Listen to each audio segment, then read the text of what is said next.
सकूंगी, उसमें जो भी गलती हो कृपया मुझे क्षमा करें। कि मैं नहीं मानती कि राष्ट्रगान के 52 सेकंड में राष्ट्रगान गाना या वंदे मातरम भारत माता की जय के जोरों शोरों से नारे लगाना ही देशभक्ति है।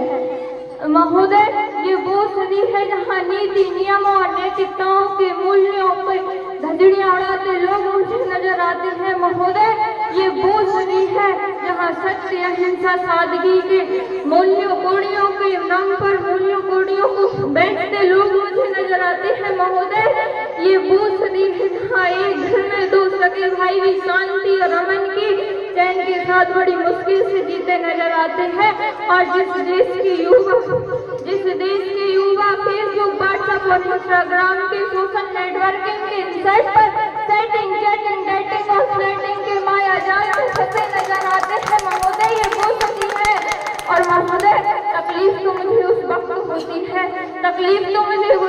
होती है जब आज के ये नौजवान युवा जिनके कंधों पर जिम्मेदारी है राष्ट्र निर्माण की और देश की आशाओं को जोड़कर रखने की। महोदय, वही नौजवान युवा आज मुझे पक्की गैम में डूबा और शराब की लत में भीगा नजर आता है। तो मैं युवाओं को कहना चाहूंगी कि महानिद्रा में सोने वाले अब भी वक्त है, तुम जाग जाओ। कि महानिद्रा में सोने वाले अब भी वक्त है, तुम जाग जाओ। उससे पहले कि तुम्हारी नींद गई है राष्ट्र को ही ना ले डूबे। इससे पहले कि तुम्हारी नींद गई है राष्ट्र को ही ना ले डूबे। एक सैनिक बनकर सेना में जाना ही देशभक्ति नहीं होती। एक सैनिक बनकर सेना में जाना ही देशभक्ति नहीं होती। आजादी के पूर्व बात कुछ और थी और बात आज कुछ और है।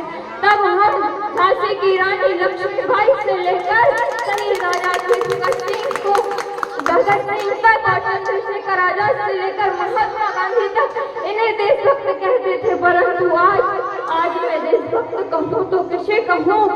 अपने समाज, परिवार और राष्ट्र का समर्पण है सच्ची देशभक्ति।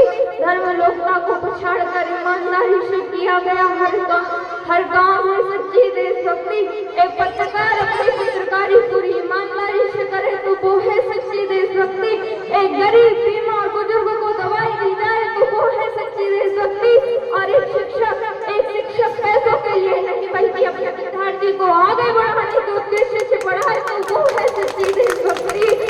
और देशद्रोहियों को कहना चाहूंगी कि हवा में तूफान, हवा में जहर घोलने वालों, फिजाएं हमारे इशारों से बदलती है। कि हवा में जहर घोलने वालों, फिजाएं हमारे इशारों से बदलती है। अरे तुम क्या तस्वीर बदलोगे मेरे हिंदुस्तान की?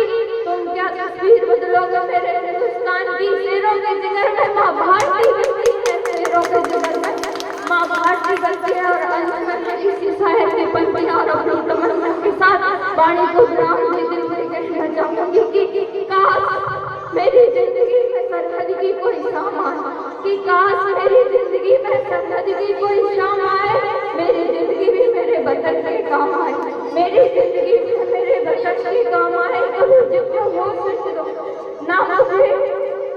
ना मुझे खौफ है मौत का, ना आरज़ू है जन्नत की।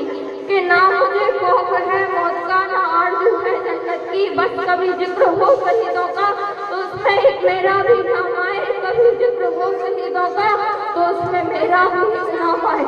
जब कोई पूछे मेरे बारे में तो मेरी ये पहचान लिख देना। कि जब कोई पूछे मेरे बारे में तो मेरी